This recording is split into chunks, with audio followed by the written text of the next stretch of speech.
Hi, everybody. Welcome to 20 Questions with Charlie Morgan. I'm Rabbi Oliver. It's really great to be here. This is our second in the series of 20 Questions. And this is just a great evening. Some people are going to be watching live in our little intimate Zoom room.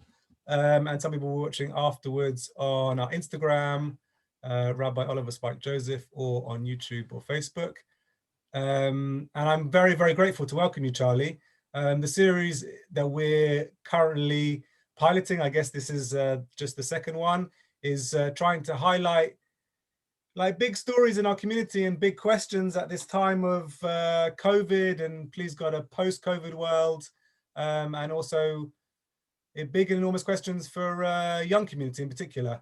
And Charlie, the way that we kind of reconnected, having known each other, going back from our days working for Noam and being part of Noam, our youth movement, is through your BRAC project, which is on Instagram at the BRAC project, where you are highlighting and showcasing stories of people who are carrying a BRCA mutation, which is a cancer-causing gene that both of us have, which is a wonderful and slightly bizarre club to be part of, but nevertheless, one of the things that has brought us together.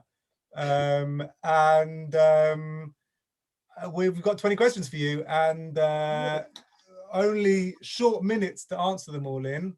I guess the idea of this evening is to ask you your 20 questions, to hear your story, and also, like, as the person Zoom sitting alongside of you, is to try and like hold the space a little bit and really, really listen to some of the depths of your story, and the light of your story as well. So I'm very appreciative to welcome you here this evening, Charlie. And the first question is, who are you? Tell us a little bit about you. Well, thank you for having me. It is a pleasure to be here. So I am Charlie. So I, as you said, founded the BRAC project in July of last year during lockdown. I was in a period where I was trying to work out what I wanted to do. So I did history of art at university, always thought I wanted to do history of art. Thought it was something that I was really passionate about. And then come lockdown sort of makes you question everything. And during my time at university, I'd found out that I was a BRCA2 mutation carrier, and it really shifted the way that I saw my future and myself. I think that lockdown really gave me the time to think about how I was going to use that. So I basically set it up, and then was very fortunate to, about almost 3 months ago now, get a job at a social enterprise called Beam, which we'll talk a bit more about later, I'm sure. But yeah, I don't know if that's a good enough explanation of who I am. Yeah, let's start in the, let's start in the world of BRCA. So can you just tell us, for those who perhaps are new to this topic, what BRCA is and what that specifically meant for you? Is that okay? Neither of us are experts in the science, but we're both experts as BRCA carriers, I guess. Yes. I feel like I've now done enough giving people advice, pretending to know what I'm talking about, that I've convinced myself I do know what I'm talking about.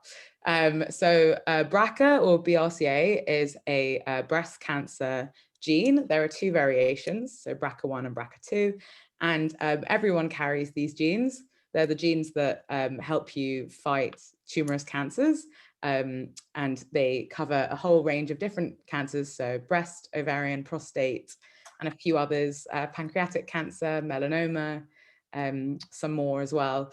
And if you have a mutation in either the BRCA1 or the BRCA2 gene, then it means that you're at higher risk of being diagnosed with one of these cancers, of carrying one of these cancers. Yeah, so I've forgotten the original question, but that is what a BRCA mutation is. Okay. And if you're a carrier, so I carry the BRCA2 mutation. For me, that meant that my lifetime risk of contracting breast cancer had gone from the sort of population average of around 12 to 15% to as high as 69, 70% over my lifetime. And I found out that I was a carrier when I was 20. So finding out that you have a 70% of chance of getting breast cancer in your lifetime when you're 20 years old is quite something. So yeah, it completely sort of blew me away, I would say. So we'll come a little bit back to that story, perhaps in just another few minutes. My second question was just to tell us a little bit about your lockdown journey, kind of the more recent experiences, and particularly about kind of what brought you to start the BRAC project. So I, as I mentioned, so I did history of art at university, and then I'd planned to take out 6 months, which was fantastic. Like when, well, I had a significant surgery. I had a preventative mastectomy, which is crazy saying that now because that was only a few months before lockdown began. So it's very disorientating, but I had a preventative mastectomy and decided to take off 6 months going traveling. And I did a bit of work to make some money to go traveling. And then I came back and I had about 3 months. So from January to March 2020, trying to get a job, work out what I wanted to do. And I thought it was art publishing. So I got an internship, gave that a go. And then that internship lasted until April during the lockdown. And I found myself without a job, didn't know what I wanted to do. I was living at home with my wonderful family who are fantastic, definitely on this cool, and were, you know, we definitely didn't bicker at all. But I did feel quite purposeless, and it was a stark realization that I really need to have something that is driving me in order to feel fulfilled in general as a person, and also just to feel like I've really got my spark. So I remember sitting around the kitchen table trying to work out what to do with myself and what to do with all the free time I had. And I essentially asked myself the question of, you know, what is my corner of the world that I want to impact? You know, where can I make change that is something that I am a specialist of? And that was BRCA. And then the follow-up question was, what can I do that would have a real impact and help pave the way for people who were following in my footsteps, being young carriers or you know, people affected by the mutation who didn't necessarily have a lot of experience with breast cancer. So I set it up in July. I pretty much launched into setting it up without having any experience or real help from any big charities or anything like that, and just started an Instagram page, put out a call asking for submissions of stories. I'm sure we'll talk about this later. And then just one thing led to another, and that was pretty much my lockdown hooked. Wonderful. I mean, I have to say that as somebody who's been on my own BRCA journey, which I actually wrote about on the BRCA project, at least in brevity, in 3,000 characters. 2,000 characters. 2,000 characters. I found it impactful just to really know and understand that there is a community out there of people who are going on the same journey and in the same struggle. Less men than we need right now. I guess that's one of my plugs and one of my bugbears, because there are very few, you've said to me already that there are very few men who are putting their story out there around BRCA for obvious reasons, and yet we need more male carriers also to present stories so that other men can learn and be tested and make important decisions. But I found that impactful and important work, and that's part of the reason why I'm really happy to hear your story tonight. Tell us a little bit more of your journey through finding yourself a BRCA carrier and how you made some of those decisions.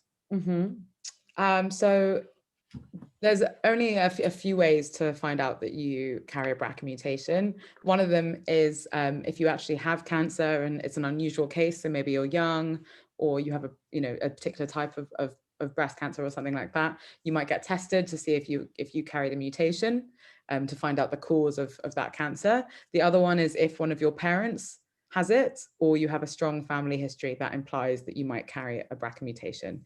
And so my parents were both tested for BRCA mutations as part of a study of Jews, because we carry a higher level of genetic mutations than other communities. And my dad, pretty much out of the blue, without any breast cancer history that we're aware of in his family, found out that he was a carrier of the BRCA2 mutation.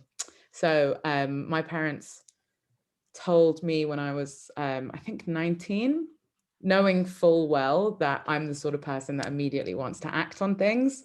So they were right to not tell me any earlier, because I immediately was like, right, let's get a test. Let's find out. I want to know whether I'm a carrier. And yeah, I went to get a test and found out that I was also a carrier. So yeah, it really came out of the blue. Lots of people are exposed to breast cancer in their life, not necessarily having it themselves, but being surrounded by women and men who do have it, especially in Jewish communities where the mutation is more prevalent.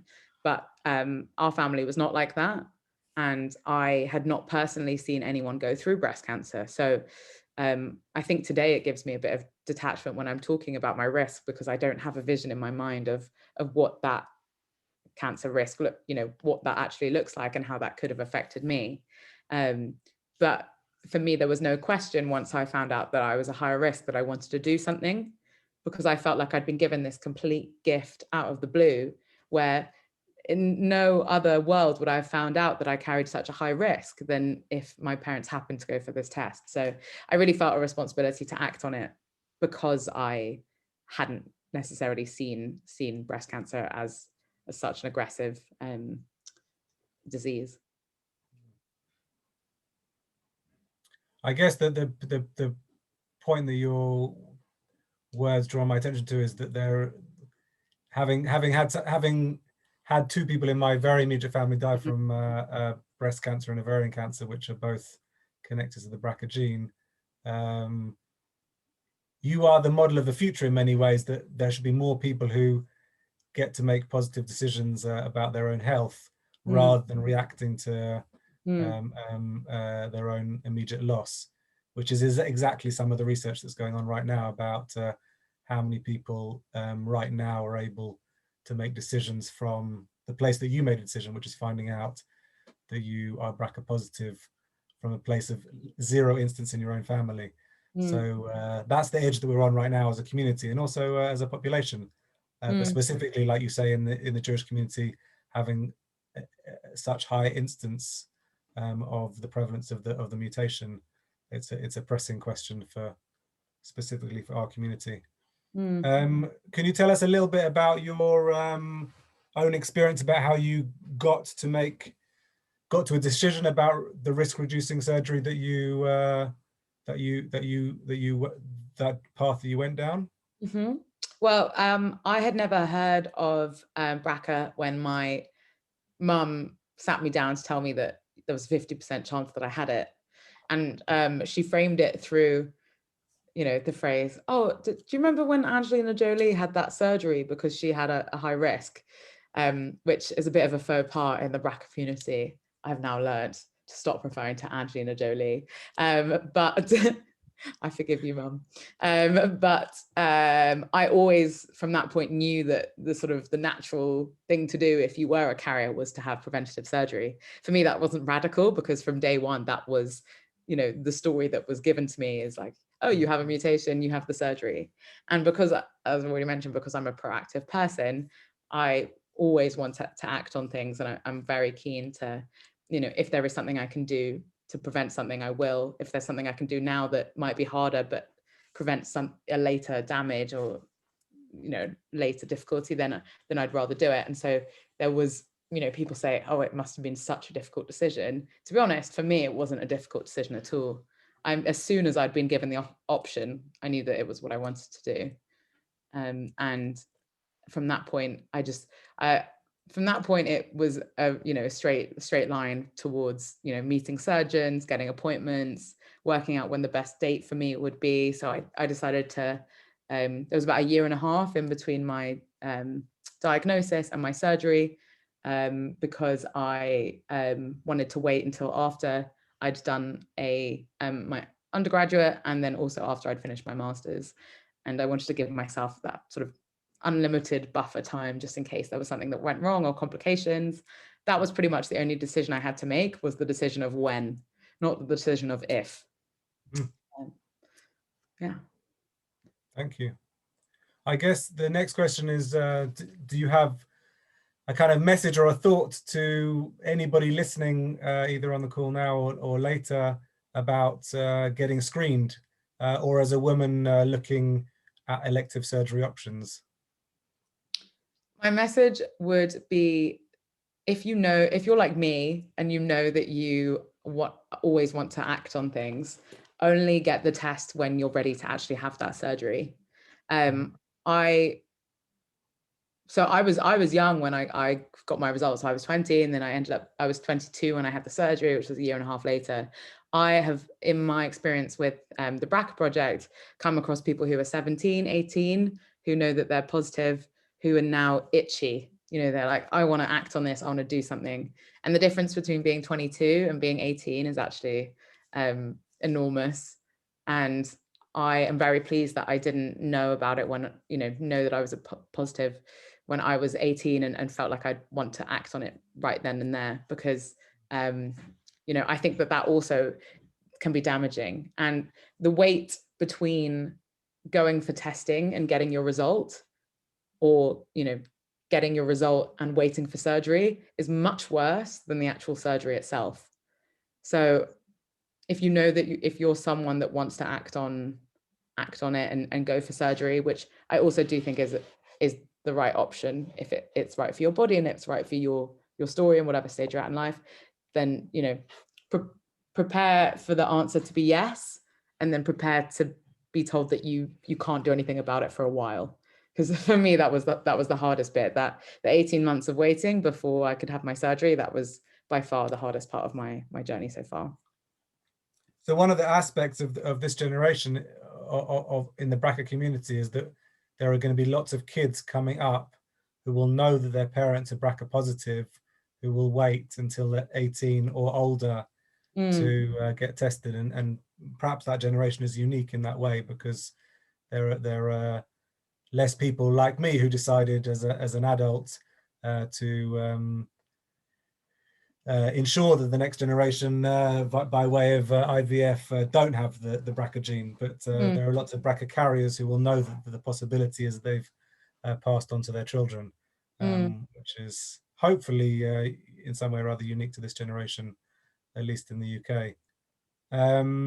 I guess the next, we're starting to kind of zoom out a little bit from your own story, but one of the questions that I had in my mind was about being a woman and having this quite invasive elective surgery, and whether it changes your sense of being a woman or your identity as a woman.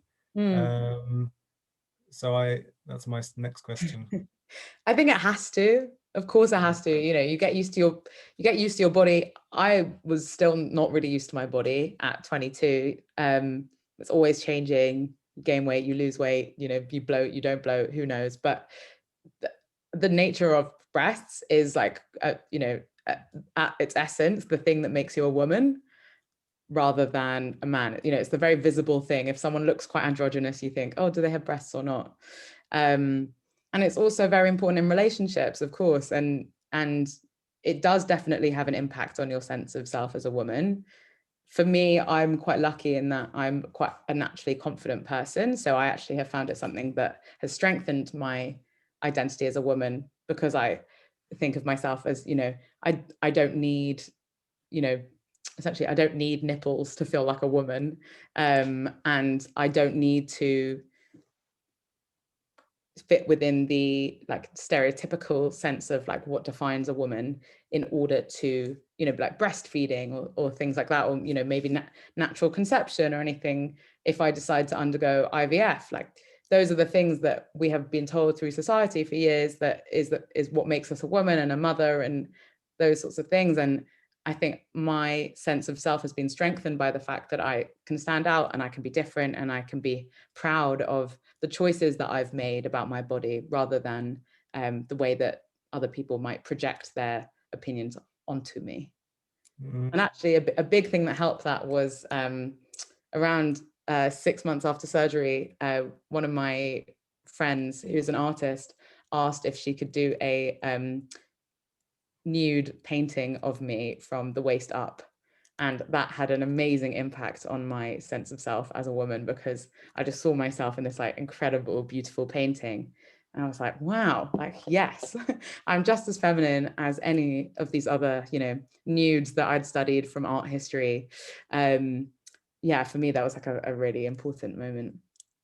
And I guess in answering that question, the strength which you exude is also inspiring for other people who are both questioning whether to be tested and also facing some of the choices that you face. So thank you for that strength that you have. The next question is about inspiration, about whether there's an individual or something which has inspired you in your BRCA journey and onwards from your own surgery to launch the BRCA project. What inspires you? I've been thinking about this quite a lot since we spoke to come up with these questions. And there was an incredible woman who I met called Ilana, who I came across when I was at university, when I just mentioned my BRCA mutation to a friend. And she said, oh yeah, I've heard of that. It's not that uncommon. I met another girl who's had the same thing. She put us in touch, and this girl was incredible. We met for a coffee. We were complete strangers, met for a coffee for like 2 hours in a coffee shop. She dragged me into the toilet to like show me her reconstructive surgery. And it was just this amazing experience where I had never met anyone else who was going through the same thing as me, the same prevention and the same feelings of, you know, really isolating and not knowing whether you fit into the language of breast cancer survivors, which we don't, not knowing whether you fit into any like cancer spaces, or it's a very odd thing to be a part of. And so talking to her really did inspire me, because I thought, how can I recreate the experience of having that person drag me into the toilet for other people out there? And so as part of the BRAC project, we have a support group for under 25s, which was really important to me.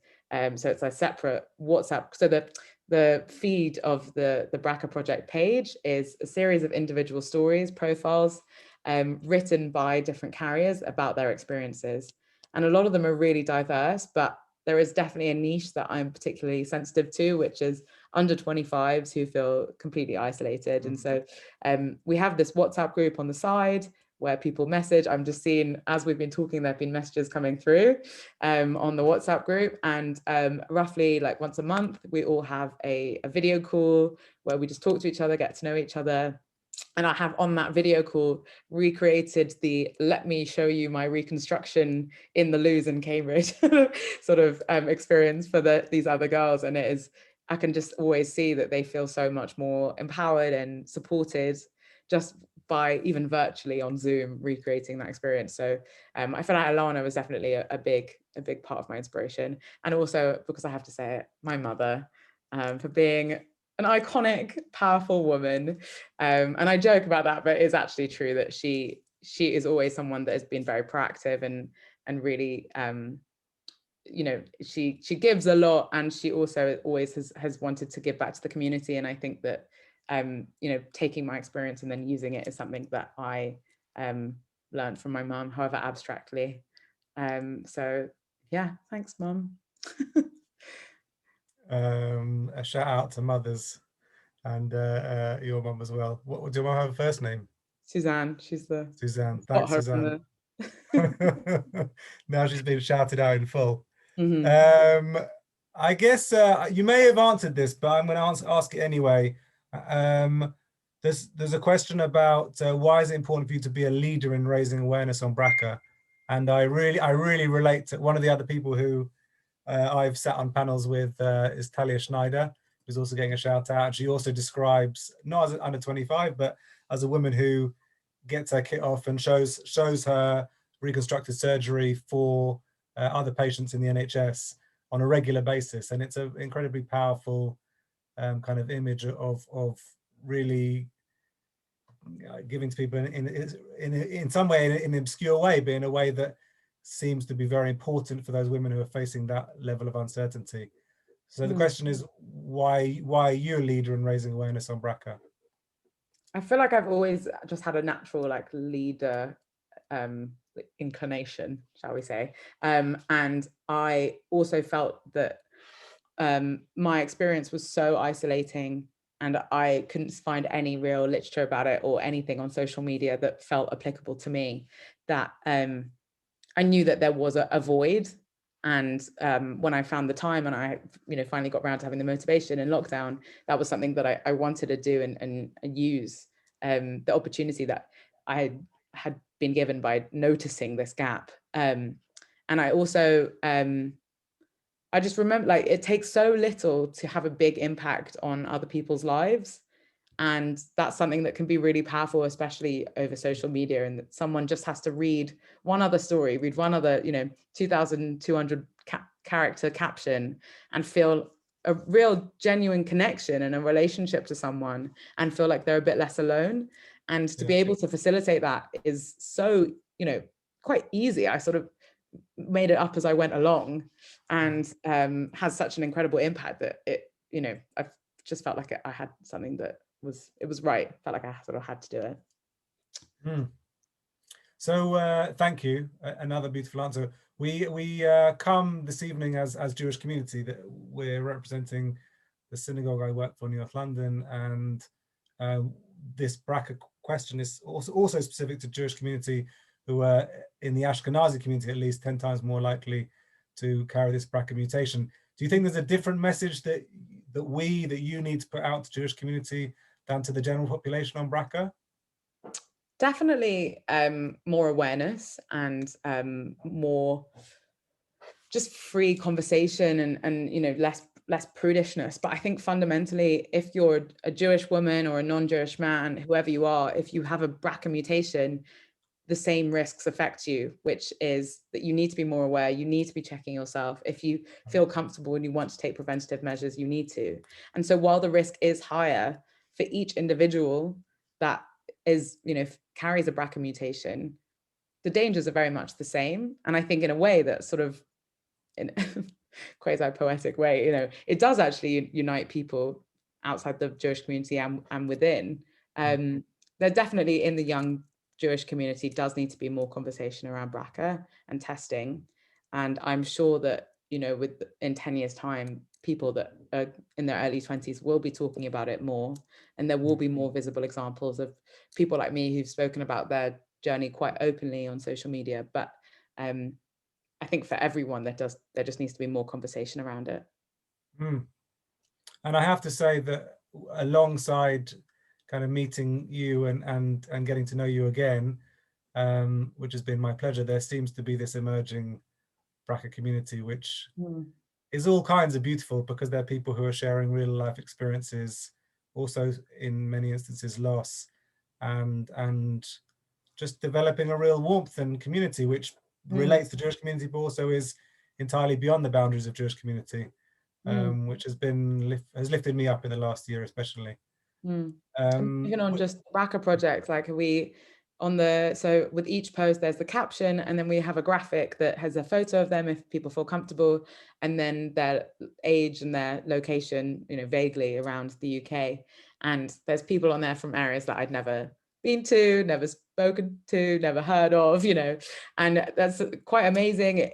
As I said, BRCA defies class, ethnicity, everything. It's, if you're affected by it, you're affected by it. And I think that in a way that is quite amazing, is that it's brought together, especially with these young people, lots of young women who are all talking, who would otherwise have in no other scenario have met.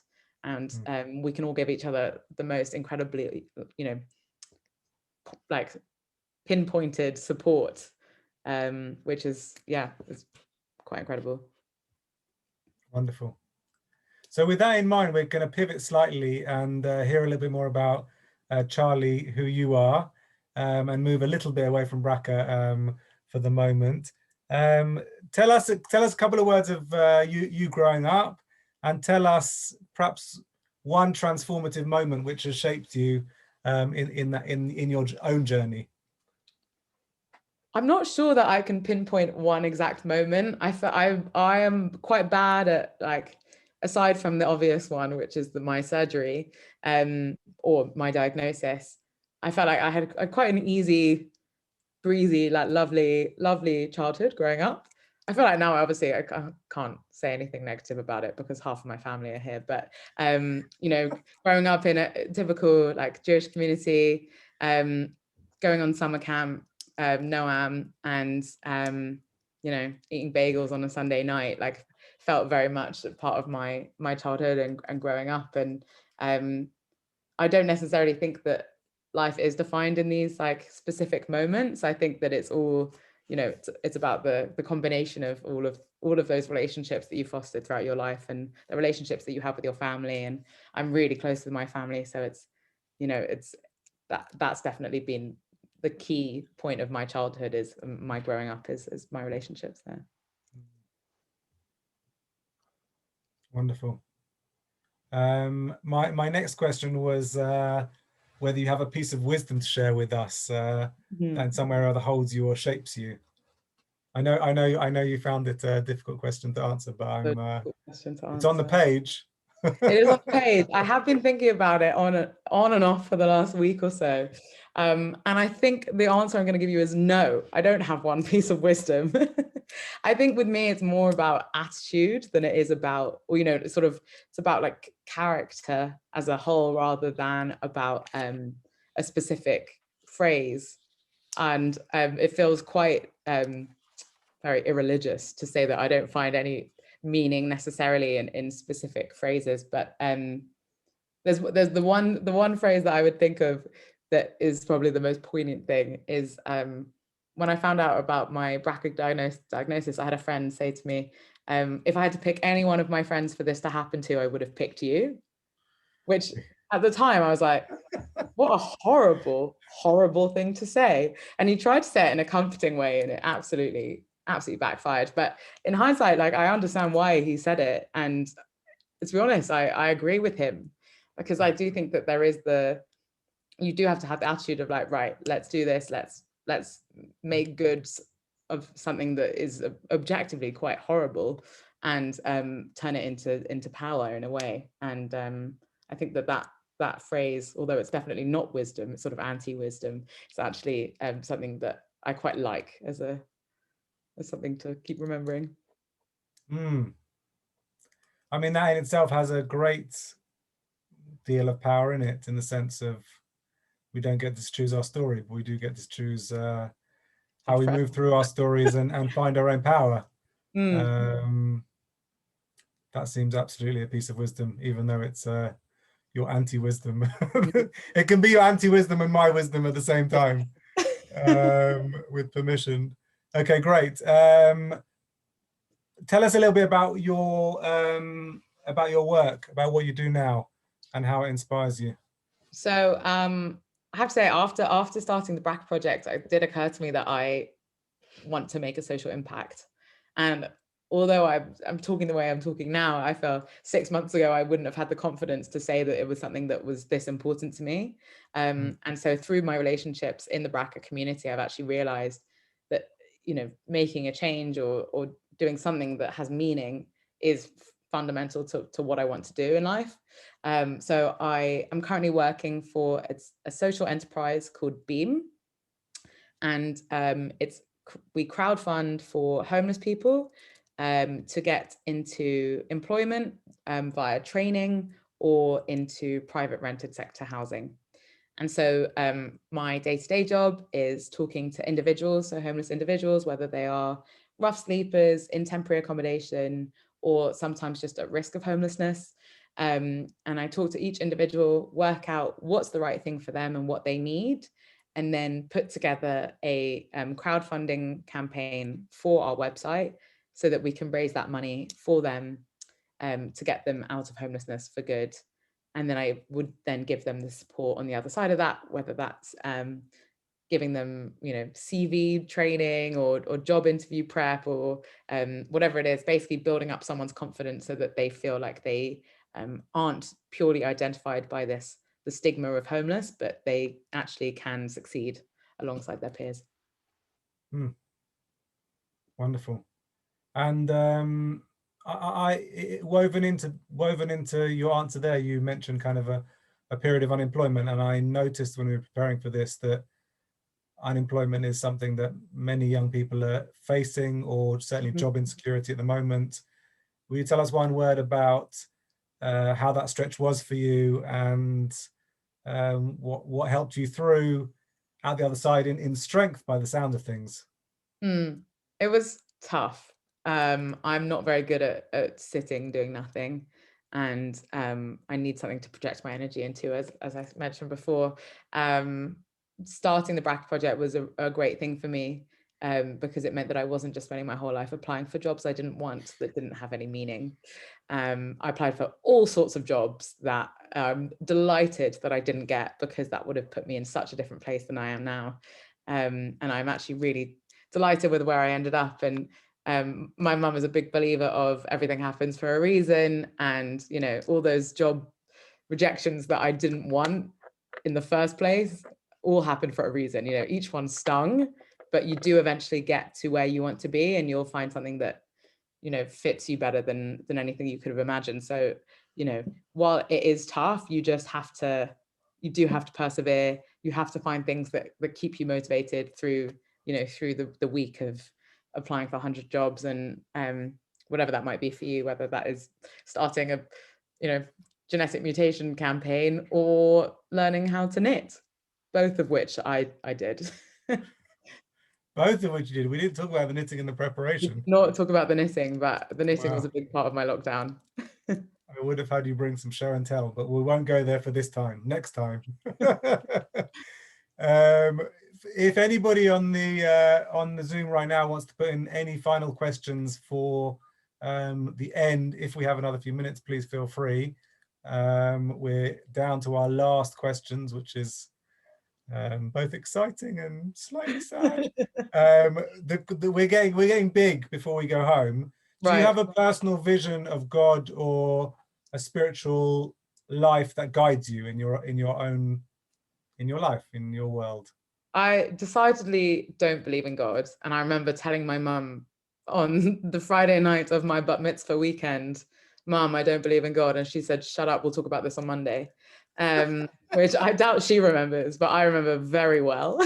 But I love the sense that of Judaism and like a Jewish God being the community itself, and being the power that the community has as a whole, everyone coming together. So I would say I don't know if I'd call myself an atheist, but I'm definitely a non-God believing or fearing Jew. But I love Judaism, and my community is a really important part of my identity. Thank you. Sorry if that's offensive. I'm like, I don't believe in God. No, it's not offensive at all. No, it's an interesting space to permit for inside Jewish community to really say, like, very in clarity, like, I don't believe in God, but these are things that I do believe in. When we spoke in preparation, I think I said one of my favorite kind of lines from one of my rabbis, Rabbi Joel, who always says, "Oh, tell me about the God that you don't believe in. I probably don't believe in that God either." And kind of for me, it exemplifies like a rejection of a God that's either oversimplified or not fitting to your own vision of the world. So Dafka, oppositionally, I'm very up for people to say where they're at in terms of their own beliefs. The next question is kind of related, or continuing to relate to Jewish community. What would be the community that you would want to build, and what kind of Jewish community do you want to be part of? I'd like to be part of a diverse Jewish community. I think that I've had a very Ashkenazi centric, whatever that the word is, Ashka centric upbringing, and I have very few Sephardi friends or Mizrahi or anyone like that. And my understanding of Jewish culture is of my own Jewish culture. And I know that there's a whole world out there of Jewish cultures that look and smell and taste very different to my own. So I would like to be more exposed to those communities. But my vision of my own Jewish future, I don't know. I think you love what you know and you respect what you know, and I can imagine myself at New North London with my own kids going to Cheder with my friends' kids, and that's something that is actually quite nice to me. And I think at the moment, a lot of my friends, we're in our early 20s and people move around, and people weren't born in London. It's my non-Jewish friends, they weren't born in London. So they come to London, then they move city, and then they move again. Whereas with my Jewish friends, we have a much more sincere connection to home, or to, Northwest London, if that's home, or wherever is home, being near the family. And I really like that. And I'm not afraid of recognizing the power of staying near home and staying near family. So yeah, beautiful. I think this is one of our last questions, and then we've got actually a lovely one from our community inside the Zoom room, which I'm going to refer to in a second. Have there been any silver linings in lockdown? The knitting was a big silver lining. What did you knit? Now we have to know. What did you knit? Now you have to know. I've knitted a hat.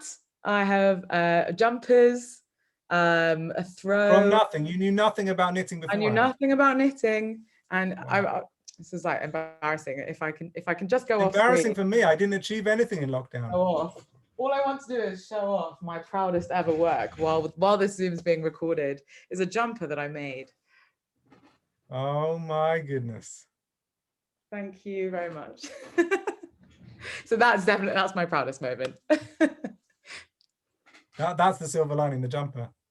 Definitely. So it's a perfect way to close. I'm going to finish with our last questions, which relate to how we get a hold of you. But actually, the last question is given over to Debbie Weinberg, who's on the call. She says that, slightly paraphrased, that the surgery was an obvious outcome for you for your diagnosis.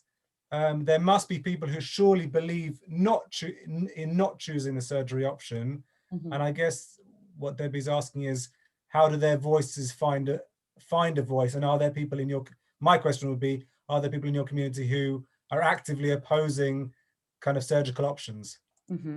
So you do have a few different options. So there's a couple of active options, which are go for increased surveillance if you can. So on the NHS, you can go for increased surveillance from a younger age if you are a BRCA mutation carrier, or there are some like chemo preventative drugs, which essentially work like chemotherapy, but their result isn't really proven among BRCA carriers. And I actually don't personally know a single person that has gone down that route. The other more sort of like passive option is to look at the statistics, which is that my lifetime risk was 70%, but what that actually means is that my risk is pretty much flat until I get to the age of about 35, and then it starts going up, and then when I'm older it's much higher up. And so there definitely are young people who say, actually, look at the statistics, I'm probably fine for another good 10 years. Or, maybe actually I won't be affected by maybe I'm a carrier, but I won't get cancer. Some people are more afraid of changing their identity and their sense of their self-image than they are of the actual cancer. And all of those scenarios are completely valid. And every choice you make is completely valid. And just because you have a mutation, it doesn't mean that you have to act on it. And your experience is legitimate and even powerful in itself if you decide to not do anything. And we have, you know, I've made sure that on the BRAC project page, we do have carriers on there who haven't had preventative surgery, who don't intend to have it for a while, or, you know, have chosen different options. There's also people that haven't had reconstruction, because for women, you know, whether or not you have reconstruction and what type you have is also another big question. So there are definitely options out there. It is not the most common to decide not to have surgery, but it is, you know, I could not stress enough how valid that is as a decision to make. So I would just chime in there that my only dream, as somebody who now considers himself somebody who advocates for testing at least, is that people should know whether they're carriers or not, and know about BRCA rather than not know about BRCA, because there should be more people in this generation coming up who don't experience, for example, what I experienced, which is knowing about BRCA through the bereavement of people immediately in my family who died from BRCA-related cancers. So whether or not you choose surgery or not surgery is totally a valid choice, and the path is not easy either way. But simply having a community who are 10 times more likely to carry the BRCA gene, and for upwards of 80% of that community not knowing what BRCA is and not knowing their carriers, for me is the unacceptable part, not what choices people make. With that, I'm going to bring us tightly to a close, and one of the more important questions, or perhaps not the most important question, but a question that we'd like to ask you is, how do we stay in touch with you? How do we find out about your work going forward? Follow the BRAC project on Instagram. We're currently only on Instagram, and might in the future expand to a different area, but whether or not you have Instagram, you can still see the page. So if you go to instagram.com/the BRAC project, you can always see it, whether you signed up or not. And you can also look at the Beam website and make a donation if it's something that you know, you think is a good initiative, which I think it is. And yeah, that's like the main things really. I'm also like very open to feedback on the BRCA project, so really looking for people who don't already know about it to sort of come in and give me an objective eye. So have a look at it, and there's a little feedback box in the story highlights that you can fill in and tell me what you think. Give me a piece of your mind. Great. So that just leads me to really thank you very deeply from all of us on the call, and for those who will watch afterwards. It's lovely to hear your story, and lovely to experience in this forum both your strength and your power and everything that you've done for this Jewish community and the BRAC community beyond. It's really an inspiring story, and I'm so happy we had you here this evening to tell us a little bit about who you are, the BRCA project, and more. Thank you, Charlie. We're going to do this same again in a couple of weeks with Seb Rubinstein, and we're going to be talking about trans rights and his trans journey, and lots more stuff about identity and the challenges of identity in the 21st century. So please join us for the next round of 20 questions in 2 weeks' time. You can watch it here if you log in with us on Zoom, and you can also watch it afterwards on my Instagram, which is Rabbi Oliver Spike Joseph, also on Facebook, and available on the same YouTube channel. That's it for this evening, and thank you so much, and join us again. Thank you for having me, and for